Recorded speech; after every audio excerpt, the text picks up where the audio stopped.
Əvvəlki videomuzda biz qeyd etdik ki, deməli, Mendel noxudun o 7 əlamətindən hansının dominant, hansının resessiv olduğunu 10.000 təcrübə əsasında bildi. Yəni, sarı rəng əlaməti dominant, yaşıl isə resessivdir. Bu, birinci, ikinci qanun tam dominantlıq şəraitində baş verir. Yəni, burada artıq üçüncü bir əlamət yoxdur. Ya sarı və yaxud da yaşıl. Və yaxud da ki, noxudun forması böyük B olanda hamar, böyük B-ni, yəni dominant hamardır. Qırışıq isə resessiv əlamət bilirik. Yəni, burada üçüncü bir əlamət yoxdur. Bunlar hamısı tam dominantlıq şəraitində baş verir. Bəs yaxşı, natamam dominantlıq nədir? Mendel gecə çiçəyi bir bitkisi var. Onun gecə çiçəyi bitkisi üzərində, bu noxud üzərində təcrübələrini aparır. Eynən təcrübələri o gecə çiçəyi bitkisi üzərində aparanda fərqli nəticələr alır. Gəlin baxaq görək niyə? Noxud gecə çiçəyi bitkisinin qırmızı gecə çiçəyi, yəni qırmızı əlaməti gecə çiçəyində qırmızı əlamət dominant əlamətdir böyük A hərfi ilə. Ağ gecə çiçəyi isə resessiv əlamətdir, kiçik A hərfi ilə işarə olunur. Və qırmızı gecə çiçəyini əkir və onu ağ gecə çiçəyinin tozcuğu ilə tozlandırır. Və nəticədə F1 nəslində əslində noxud olsaydı burada sarı noxud alınardı da, yəni bununla oxşar noxud alınır. Amma fərqli, yəni çəhrayı gecə çiçəyi alınır. Deməli, burada irsiyyətin aralıq xarakteri özünü göstərdi. Yəni, tam dominantlıq olmadı, natamam dominantlıq, qeyri-tam dominantlıq və yaxud da üçüncü bir adı irsiyyətin aralıq xarakteri adlanır. Bunlar hər üçü testlərdə qarşımıza çıxa bilən sözlərdir. Yəni, biz natamam, qeyri-tam, irsiyyətin aralıq xarakteri deyəndə gözümüzün qabağına ya gecə çiçəyi gəlməlidir, ya da kitabımızda verilən toyuq və xoruzlar gəlməlidir. Aha, indi eynən noxud bitkisindəki kimi F1 nəslində alınan çəhrayı gecə çiçəyini icazə verir ki, öz-özünü tozlandırsın. Və noxud bitkisində olduğu kimi yazılış qaydası dəyişmir. Yəni, F2 nəslində böyük A, böyük A, 2 dənə böyük A, kiçik A, bir dənə də kiçik A olan gecə çiçəkləri alınır. Amma görək rəng necə olur? Deməli, bir dənə qırmızı, yəni ki, bu alınan gecə çiçəkləri tutaq ki, 100 ədəddirsə, 25%, 25 hissəsi qırmızı, 50% çəhrayı, yəni 50 hissəsi çəhrayı, 25% və yaxud da 25 hissəsi ağ rəngli gecə çiçəyidir. Deməli, burada qeyri-tam dominantlıq, irsiyyət aralıq xarakteri oldu ki, üçüncü bir rəng ortaya çıxmış oldu. Bəs indi bizə desələr ki, qeyri-tam dominantlıqda fenotip və genotip sayı və nisbəti neçədir? Baxsaq, bura fenotip. Fenotip bildiyimiz kimi əlamətdir, üzə verən əlamətdir. 3 fenotipimiz var. Hanı? Qırmızı, çəhrayı, ağ. Yəni, 3 dənə rəngimiz var, fenotipimiz var. Bəs nisbəti neçədir? Nisbəti 1 hissə, yəni 25% qırmızı, 2, 50%, 50 hissə çəhrayı, 25 hissə isə ağdır. Yəni 1, 2, 1 nisbətindədir fenotip nisbəti. Yenə də qeyd edim, qarışdırmayaq. Bizdən soruşulsa ki, neçə fenotip var? 3 fenotip. Bəs fenotip nisbəti 1, 2, 1. Bəs genotip neçə dənədir? Yenə də 3 dənə genotipimiz var. Anı? Bir dənə böyük A, böyük A, 2 dənə böyük A, kiçik A, bir dənə kiçik A, kiçik A. 3 genotipimiz var. Bəs nisbəti neçədir? 1, 2, 1 nisbətindədir. Yəni, bir dənə böyük A, böyük A, 2 dənə böyük A, kiçik A, bir dənə də kiçik A, kiçik A-dır. Noxuddan fərqli olaraq, yenə də təkrarlayıram, noxudda biz analiz edici çarpazlaşma aparmışdıqsa, qeyri-tam dominantlıqda analiz edici çarpazlaşma aparmaya ehtiyac yoxdur. Testlərin bir sualıdır. Niyə? Çünki artıq sən gecə çiçəyini böyük A, böyük A yazanda bilirsən ki, bu qırmızı gecə çiçəyidir. Böyük A, kiçik A yazanda bilirsən ki, bu çəhrayı. Kiçik A, kiçik A yazanda isə bilirsən ki, bu ağ gecə çiçəyidir. Amma noxudda bu da sarı idi, bu da sarı idi. Sən bunu fərqləndirməkdən ötürü əlbəttə ki, analiz edici çarpazlaşma aparmağa ehtiyac var idi. Bəs yaxşı, noxud bitkisində, ikinci qanunda noxud bitkisində fenotip, genotip nisbəti necə olurdu? Noxud bitkisində, F2 nəslində fenotip neçə dənədirsə 2 dənə fenotip. Hanı? Sarı rəng, yaşıl rəng. 2 dənə fenotip var. Fenotip yenə də deyirəm ha, üzə verən rəngdir, formadır, bunlardır. Bəs nisbəti neçədir? 3-ün 1-ə. Niyə? 3 dənə sarı, bir dənə isə yaşıl noxudumuz var. 3-ün 1-ə nisbətində. Bəs genotip neçə dənədir? 3 dənə. Nisbəti 1, 2, 1. Yəni, bir dənə böyük A, böyük A, 2 dənə böyük A, kiçik A, bir dənə kiçik A, kiçik A. Fikir verdinizsə, qeyri-tam dominantlıqda fenotip genotip nisbəti 1-2-1 gedir. 1-2-1, 1-2-1. Amma tam dominantlıqda isə fenotip nisbəti 3-ün 1-ə, genotip nisbəti isə 1-2-1-dir. Yenə də təkrarlayaq. Fenotip rəng, forma, məsələn, genotip nədir? Yazıram, böyük ya yazdım. Bu genotipdir, yazılış qaydası. Bəs bu hansı əlaməti bildirir? Məsələn, sarı rəng əlamətini. Sarı rəngi deyirəmsə artıq bu nə olur? Fenotip olmuş olur. Bayaq da qeyd etdiyim kimi, qeyri-tam dominantlıqda bax bu kitabımızda verilən toyuq və xoruzlara baxsaq. Biz bilirik ki, xoruzlarda bu xoruzdur və xoruzun xoruzdur. Ağ əlaməti resessivdir. Bu isə toyuqdur, dişidir və qara rəng əlaməti dominantdır. Bunlar öz aralarında çarpazlaşdıranda bu P nəslidir, bu F1 nəslidir. Alınan toyuq və xoruzlar mavi rəngli olurlar. Yəni fikir verdiniz, böyük ya kiçik adır, ya ağ deyirlər, ya qara deyirlər. Yəni belə desək, boz toyuqlar alınır. Və bunlar da öz aralarında çarpazlaşanda F2 nəslində 1, 2, 1 nisbətində həm fenotipi 1-2-1, həm də genotipi 1-2-1 cücələr alınmış olur. Fikir versəz, F2 nəslində birinci nəslində əlaməti var, ikinci nəslində əlamətləri özünü biruzə verir. Burada artıq biz analiz edici çarpazlaşma aparma ehtiyacı var. Xeyr, sadəcə ağ cücəyə baxanda bilirik ki, bu kiçik adır, qara cücəyə baxanda bilirik ki, böyük adır. Mavi cücələrə, yəni boz cücələrə də baxanda bilirik ki, bunlar böyük kiçik genotipindədirlər. İstər qeyri-tam dominantlıqda olsun, istəyir də tam dominantlıqda olsun. Bu monohibrid çarpazlaşma adlanır. Yəni monohibrid nə deməkdir? Bir əlaməti götürmüşdür. Yəni istər qeyri-tam dominantlıqda olsun, istər tam dominantlıqda olsun, bir əlamət üzərindən çarpazlaşma aparılır. Yəni ancaq rəng əlaməti, sarı və ya da yaşıl rəng əlaməti üzərindən. Amma Mendel 3-cü qanununu kəşf edəndə isə 2 əlamət götürmüşdür və ona görə də Mendelin 3-cü qanunu dihibrid çarpazlaşmadır. Bax, burada gördüyümüz kimi, bayaq qeyd etdim ki, monohibriddə bir əlamət götürmüşdürsə Mendel, artıq dihibriddə, di nə deməkdir? 2. Dihibriddə isə 2 əlamət, yəni həm toxumun rəngi, həm də formasını götürür.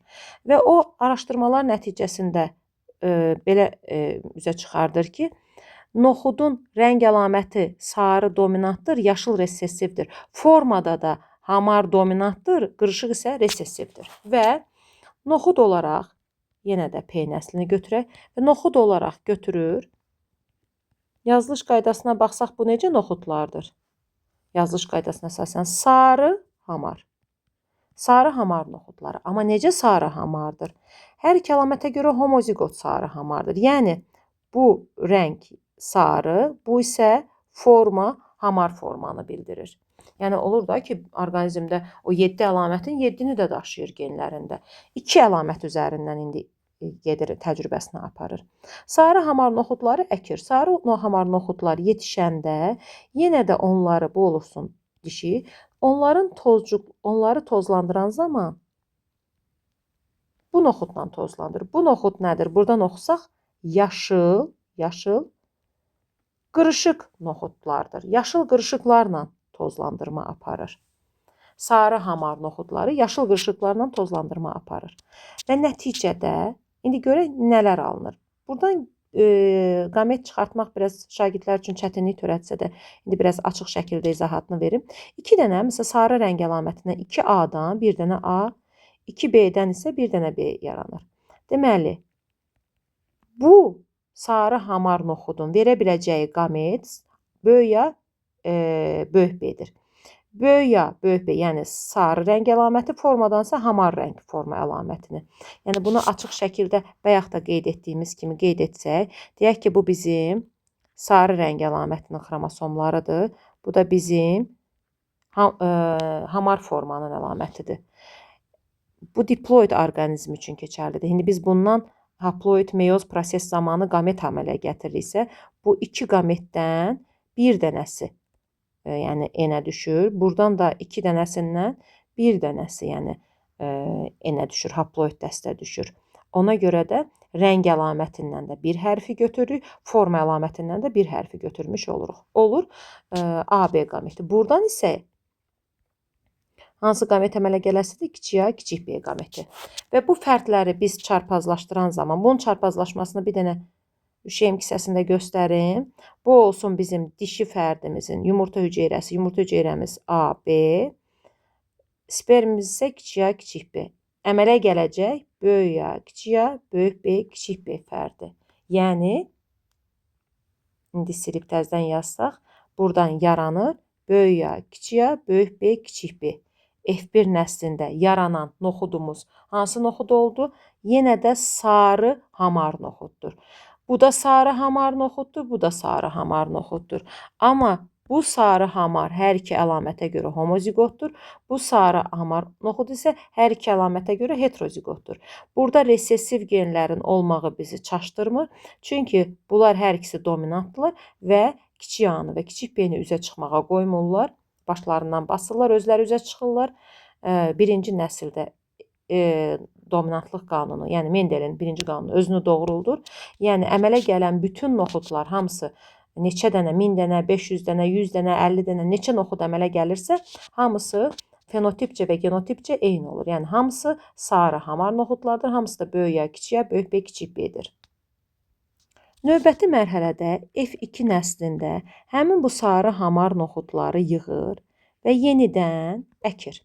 Və bu zaman monohibrid çarpazlaşma olduğu kimi icazə verir ki, həmin noxudlar öz-özünü tozlandırsınlar. Öz-özünü tozlanma gedir. Yəni birincidə çarpaz tozlanma aparmışdısa, burada isə öz-özünə tozlanma gedir. Və öz-özünə tozlanma gedən zaman burada artıq böyük sayda, çox sayda qametlər alınır və biz Pennet cədvəlini tərtib eləməliyik. Pennet cədvəli alimin adı ilə adlandırılır və Mendel də həmin Pennet cədvəlindən istifadə edir.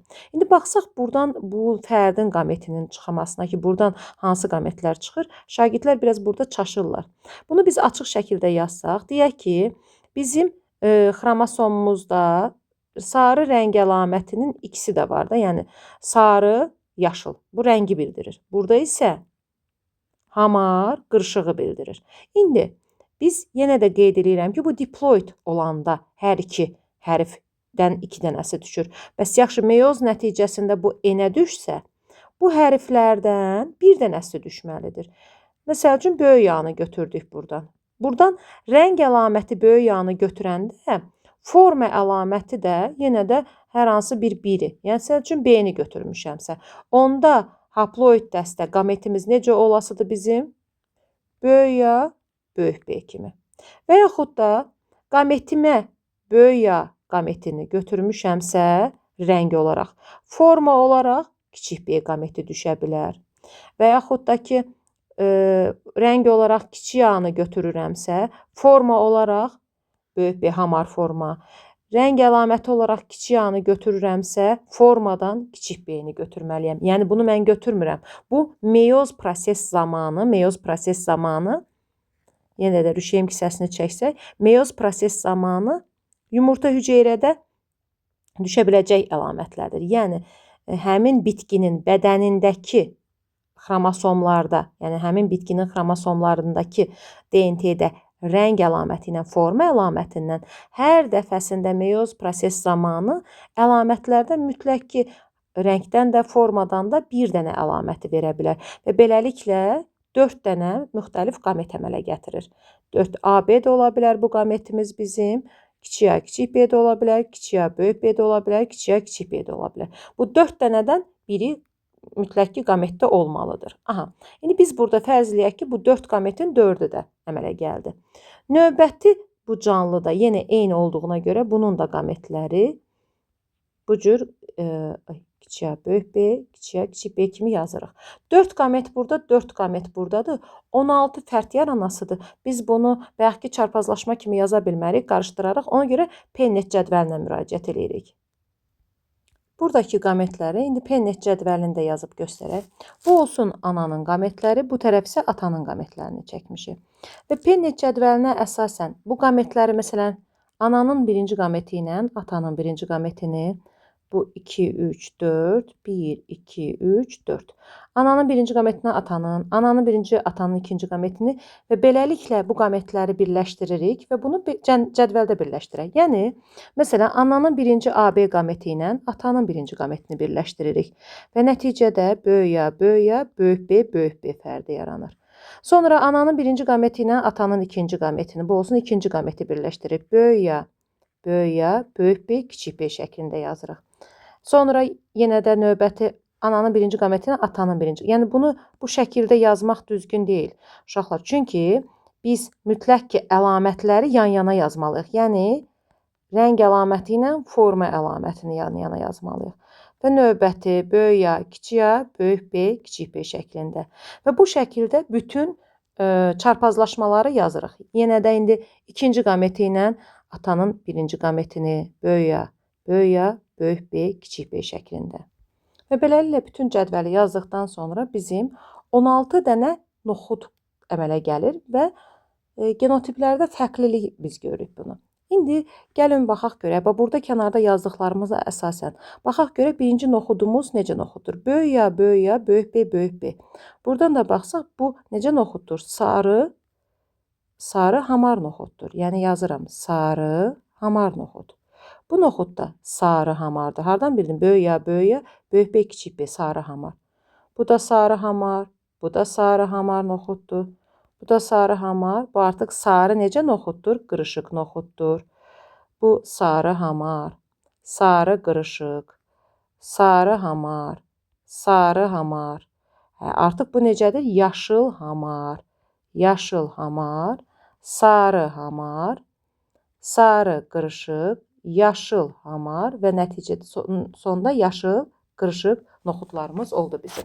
İndi bu cədvələ əsasən biz necə ki monohibrid çarpazlaşmada fenotip sayını, fenotip nisbətini, genotip sayını, genotip nisbətini tapdığımız kimi bu cədvəldə də, yəni 3-cü qanunda, 3-cü qanun dihibrid çarpazlaşmadır. Dihibrid, yəni iki əlamətin çarpazlaşmasıdır.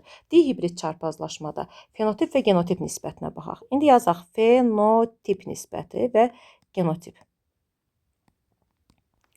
Burada neçə fenotip görürük? Baxsaq, sarı hamar, sarı qırışıq, yaşıl hamar, yaşıl qırışıq. Yəni bizim 4 dənə fenotipimiz var. 4 fenotiplərimizin bizim sarı hamar, sarı qırışıq, yaşıl hamar və yaşıl qırışıq fenotiplərimizdir. Bunu biz belə də yaza bilərik. Sarı hamar, sarı qırışıq, yaşıl hamar və yaşıl qırışıq. Yəni bunlar bizim fenotiplərimizdir. Bəs nisbəti neçədir? Yəni neçə dənə sarı hamar noxudumuz var? Saysaq 1, 2, 3, 4, 5, 6, yox bu deyil. 6, 7, 8, 9. Deməli bizim 9 dənə sarı hamar noxudumuz var. Bəs yaxşı, sarı qırışıq noxudlarımız hansıdır? 3 dənə sarı qırışıq noxudlarımız var. Bir sarı qırışıq noxud buradadır. Sonra sarı qırışıq noxudumuz buradadır. Bir də sarı qırışıq noxudumuz buradadır. 3 dənə sarı qırışıq noxudumuz var. Bəs yaxşı, yaşıl hamar noxudumuz neçə dənədir? Bir yaşıl hamar noxudumuz burada, bir yaşıl hamar noxudumuz burada, bir də yaşıl hamar noxudumuz burada. 3 dənə yaşıl hamar noxudumuz var. Bir dənə isə yaşıl qırışıq noxudumuz var. Deməli, dihibrid çarpazlaşma zamanı fenotip 4 dənədir. Nisbəti 9, 3, 3, 1 nisbətindədir. 9 dənə sarı hamar, 3 dənə sarı qırışıq, 3 dənə yaşıl hamar, bir dənə yaşıl qırışıqdır. Bəs genotip neçədir desək, 9 genotip var. Genotip yazılış qaydası. Yəni 4, 4 dənə 2, 4 dənə isə 1-dir. Yəni bu 4, 4 dənə 2, 4 dənə 1 bizə nəyi göstərir? İndi isə onu yazıb göstərək. 4 dənə, yəni genotip qaydasından 4 dənə yazılışımız, yəni bax bu yazılış qaydası hər iki əlamətə görə bu 4-ün açılışı odur ki, hər iki əlamətə görə heterozigot olanlar, yəni yazılış qaydasında hər iki əlamətə görə heterozigot olanlar 4 dənədir. Bu 2-nin açılışı odur ki, 2 dənə birinci tərəfi o hetero, ikinci tərəfi homo olanlar 2 dənədir. Baxsaq bundan 2 dənədir. Bəli, biri buradadır, biri isə buradadır. 2 dənə bu yazılış qaydasından var. Bu 2-nin açılışı odur ki, yenə də birinci tərəfi heterozigot, ikinci tərəfi homozigot olanlardır. Bundan da yenə də neçə dənə var desə, 2 dənə yazılış qaydasında var. Sonra bu növbəti 2-nin açılışı o deməkdir ki, növbəti 2-nin açılışı, bir dəqiqə bunları belə səliqə ilə yazsaq, bunun açılışı, bu 2-nin açılışı isə o deməkdir ki, 2 dənə bu yazılış qaydası noxuddan var. Yəni yazılışı bu olan, yəni genotipi bu olan 2 dənə noxudumuz var, yazdıq. Növbəti 2 dənə isə bu noxuddan 2 dənədir və bu da deyə bax burada göstərilibdir. Yəni 4 rəqəmi onu göstərir ki, hər iki əlamətə görə heterozigot olan noxudlarımız 4 isə, birinci əlamətə görə hetero, ikinci əlamətə görə resessiv homo olanlarımız 2 dənə, birinci əlamətə görə hetero, ikinci əlamətə görə dominant homo olanlar 2 dənə, yenə də birinci əlamətə görə homo, ikinci əlamətə görə heterolar 2 dənədir. Yenə də burada, yəni bu 2 onu göstərir ki, bir əlamət homo, ikinci əlamət hetero olsun. Fərqi yoxdur birinci, ikinci əlamətdə.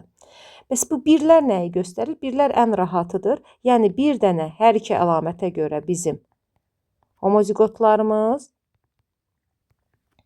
neçə dənə təşkil eləyir? Bir dənədir. Bu yazılış qaydasından isə bir dənədir. Baxsaq, bax hansılardır onlar? Bax bunlar. Bax bunlar hamısı bir dənə yazılış qaydasındadır. Yəni bu da oldu bizim genotip nisbətimiz. Bir də təkrarlayaq ki, fenotip nisbəti 4 dənə fenotipimiz var. 9, 3, 3, 1-dir. Genotip nisbəti 9 dənədir. Nisbəti 4, 4 dənə 2, 4 dənə 1-dir. Bu 4, 4 dənə 2, 4 dənə 1-in açılışı isə 4 dənə hər iki tərəfə heterozigotlardır. Burada rəng demir ya. Məsələn, bu sarı hamar, sarı qırışıq. Sadəcə olaraq yazılış qaydalarına baxırıq. 2 dənə olan, 2 dənələrin hər biri, fikir versəz, hər birinin bir tərəfi mütləq ki, heterozigotdur, bir tərəfi homozigotdur. 2 dənələri belə yadımızda saxlayaq ki, 2 rəqəmi ilə yazılanların bir tərəfləri heterozigot olur. Amma 1 rəqəmi ilə yazılanlar hər iki əlamətə görə görürsünüz, homozigotlar isə hərəsindən bir dənə təşkil olunmuş olur.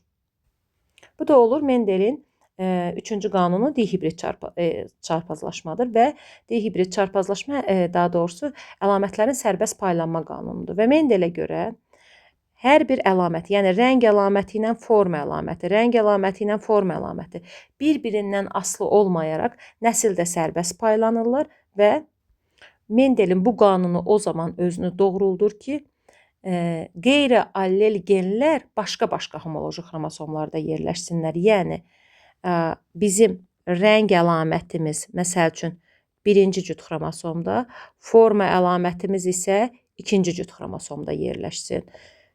Onda bu özünü doğruldur. Niyə? Morgan qanunu izahatında demişdik ki, Morgan qanunu özünü Mendel kimi özünün təcrübələrini aparanda alınmadı.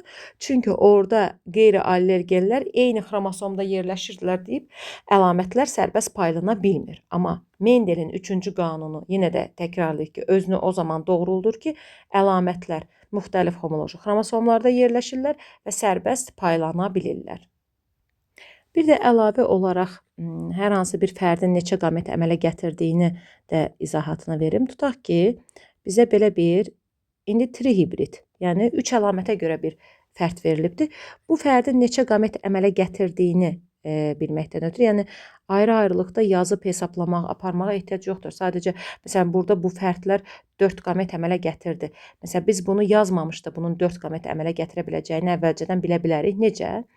Həmişə yadımızda saxlayaq ki, yazılan fərdlərdə, verilən genotiplərdə heterozigotları nəzərə alırıq və 2 üstü heterozigotlar neçədir? 2 dənə. 2 üstü 2, yəni 4. Bu fərd bizə 4 dənə qamet verəsidir.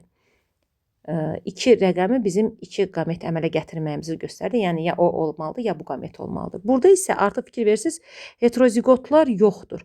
Onda 2 üstü 0, O da 1 eləyir, 1 qamet verir. Yəni bunun verəcəyi qamət hansı olur? Böyük A, böyük B, böyük C qaməti və salam. Burada isə dedik 4 qamet verə bilər. Məsələn, hansı qametlər ola bilər bunu? Böyük A, böyük B, böyük C qaməti 1, böyük A, kiçik B, böyük C qaməti 2, kiçik A, böyük B, böyük C qaməti 3, kiçik A, kiçik B, böyük C qaməti 4 qamət. Deməli, bir də təkrarlayıram. Məsəl üçün, belə bir fərd versələr bizə, bu neçə qamət verər desələr, yenə də heterozigotlara baxırıq. Kiçik hərflərə yox, heterozigotlara baxırıq. 2 üstü 1, 2 qamət verəsidir bu fərdimiz. Yəni, hər hansı bir genotipin neçə fərd, neçə qamət daha doğrusu verdiyini bilməkdən ötürü heterozigotların sayını 2 üstü rəqəmlə göstəririk.